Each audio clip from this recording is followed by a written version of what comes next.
Good morning students. Welcome to St. Lawrence School online classes. Today we are going to study history of class 6. That is chapter number 2, the Vedic civilization. The Vedic civilization, what is the Vedic civilization? The period of ancient India when the Vedas were written. That period was known as the Vedic period, and this chapter we will study about that Vedic civilization. The Aryans and the Vedic age.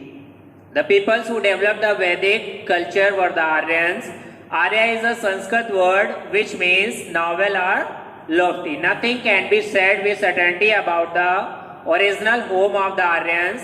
The most accepted theory is that they came from Iran or Central Asia around 1500 BC. There was too much confusion among the historians that what is the proper home and the original home, the home of the Aryans. But the most accepted theory is that they came from Central Asia among the historians. The Aryans who came to India are called Indo-Aryans. The term Indo-Aryans referred to those who spoke Indo-Aryans languages. The Vedic age may be divided in two periods. The early Vedic period that belongs from 1500 to 1000 BC, and the later Vedic period that was from 1000 to 600 BC, which is also known as the epic age. The later Vedic period is also known as the epic age. Why? Because the two most important epic of the Indian culture, that was Ramayana and Mahabharata, was written during this later Vedic period, and in the early Vedic period the 4 Vedas were written. The later Vedic period begins with the settling down of the Aryans in Gangetic plains. In the plains of the Ganga, when the Aryans settled down over there, that period is known as the later Vedic period. The early Aryan settlement, from where they came from the Central Asia around 1500 BC, and from where they started to settle down. Firstly, the early Aryans lived in the Sapt Sindhu region. It means the land of 7 rivers. What are that 7 rivers? The 7 rivers are Sindhu, Ravi, Satluj, Jhelum, Beas, Chenab and Saraswati. These are the 7 rivers that comprises the northern part of India. And the Aryans who came from Central Asia, firstly they settled down over there. They named this region Brahmawat, which means the land of gods. It was during early period of the Aryans settlement that the Rig Veda was written. It means Rig Veda is the oldest book of the world that is written during the early Vedic period. The later the Aryans moved eastward and settled in different parts of the land. Gradually they spread to the whole of northern India. It means they came from Central Asia and firstly they started to settle down in northern India. Especially they cleared the land of the rivers of that 7 rivers, and after that in the Gangetic plains they cleared the forest and founded new settlements. The use of iron axe made their jobs easier. They named this region Aryavart, the land of Aryans. When they started to settle down in the Gangetic plains, that region they called Aryavart. It means the land of Aryans. Aryan literature. This is the great source of the knowledge about the early Vedic period and about the Aryans. The information about the Aryans came mainly from the Vedas. That is why this period of Indian history is also called the Vedic age, because we know all about that information about the Aryans from that 4 Vedas. The word Veda is diverted from the root word which means Ved, and which meaning is knowledge. It means what is knowledge they have gained, they have written in that 4 Vedas. The Vedas were also called Shruti, means divine revelation. It means what about they have heard from the God, they have just passed generation to generation, and after that they started to write down in form of book. There were 4 Vedas. First one is the Rig Veda, second Sam Veda, third the Yajur Veda, and the fourth one is Athar Veda. Among them, Rig Veda is the oldest one, and it is also called the oldest written book of the world. Our literature. The most famous work of later Vedic periods were the Brahmanas and the Aryanikas, the Upanishad, and the two great epics, Ramayana and Mahabharata. Ramayana was written by Valmiki and Mahabharata was written by Vedvyasa. The epic period informations about various Aryan kingdoms, their armies and the weapons they used during the wars. Still today these two great epics, Ramayana and Mahabharata, are the great source of the early Vedic culture and about the Indian culture also. Then Aryan religion. What kind of the religions the Aryan followed? The religion of the Rig Vedic Aryans was very simple. They worshipped the forces of nature. It means they were nature worshippers, and for that they have many god and goddesses. Like the Surya was the sun god, Indra was the god of thunder, rain and water, and Indra was the most important god because he was considered as the god of prosperity. Why? Because he gives rain, and rain is most important for the agriculture. If the rain is not going on in the past time, we don't have the agriculture instruments and all about the canals, all that. So rain was the main source of the irrigation in the agriculture. So he was considered the most important god during the early Aryans. Why? Because rain is helpful in the agriculture. Indra was one of the most popular god as he caused rain, giving them prosperity. Apart from there, Vayu, it means the god of air, Agni, the god of fire, and Prithvi, the god of this land. Later some new gods also gained importance.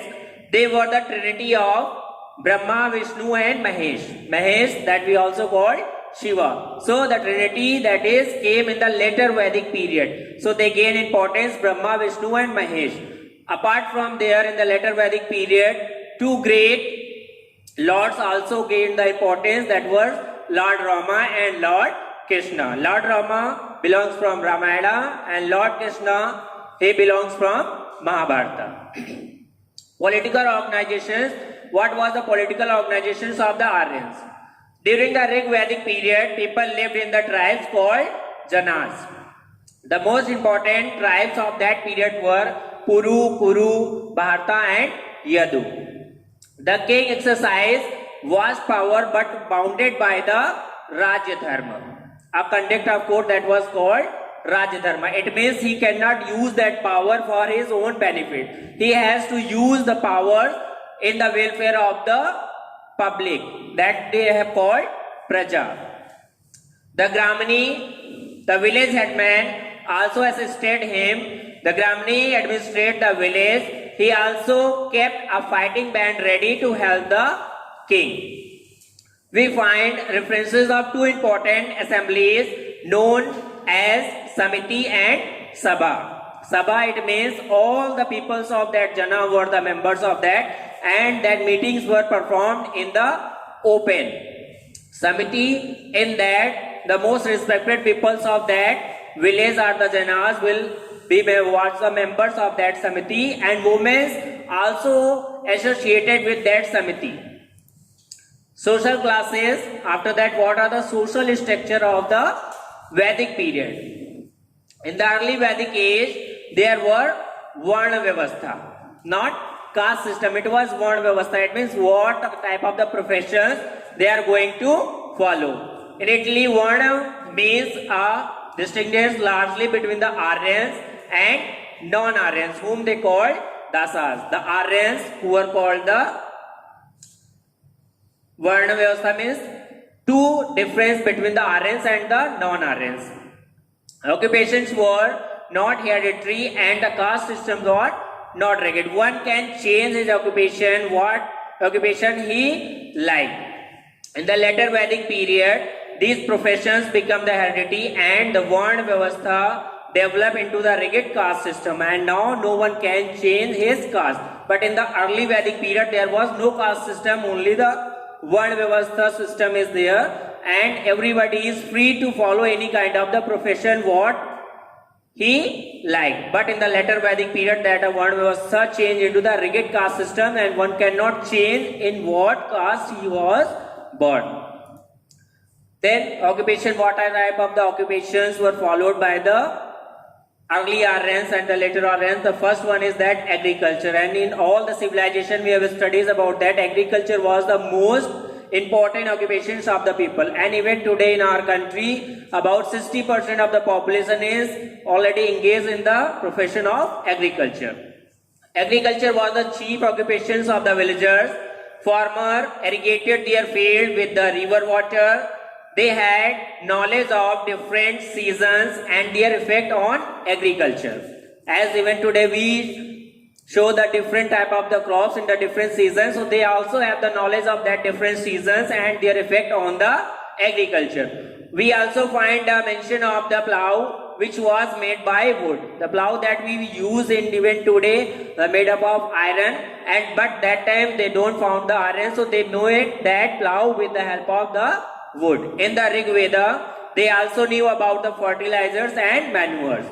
Next one is that the other occupations apart from agriculture, the Aryans also engage themselves in weaving, carpentry, poetry making, and making implements and ornaments.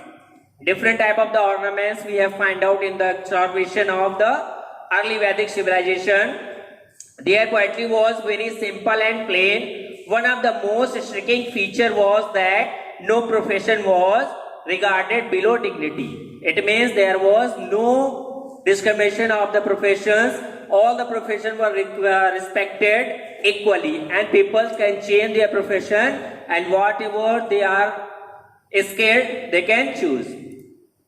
Domestication of the animals. The Aryans were pastoral peoples and domesticated animals such as cows, oxen, horses, goats and sheep. Cow was not only worshipped but also considered very valuable.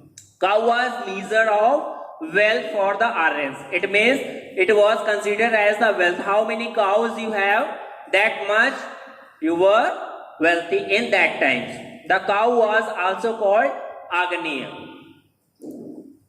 Trade. What type of the trade they followed at that time? People were also engaged in trade. They used horses and bullocks for carrying their goods from one place to another. Coin and currency did not exist, and barter was the mode of transaction. The value of the things was measured in the term of cows. Thus, cows were the standard of value. It means the things were transacted in the form of cows, and this rule you can also study in the subject of economics. What the difficulties they have faced in the transaction of the good between good. For that they have accepted currency in the later period. Next, the most important things of the Aryans life was the stages of the Aryans. For the discipline life, the Aryan life is divided in 4 stages that were also known as Ashramas. First one is Brahmacharya, second one is Grahastha, third one is Vanaprastha, and the fourth one is Sannyas. And they all have the time period of 25 years. First 25 years, the Aryans lived as Brahmacharya. In that, they go to the Gurukuls, they stay with their teachers, got their education, and get training for the Grahastha life.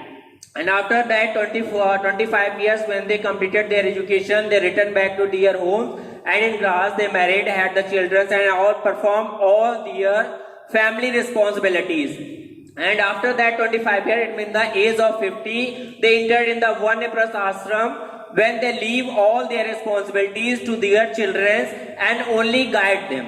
And they started to devote their time in the meditation and in the worship of the God.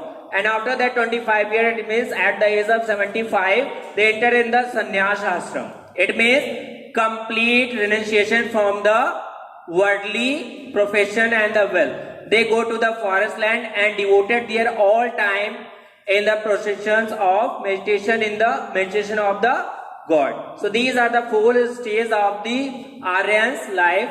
So this is the end of today's class. I hope that all that points are clear to you. Thank you.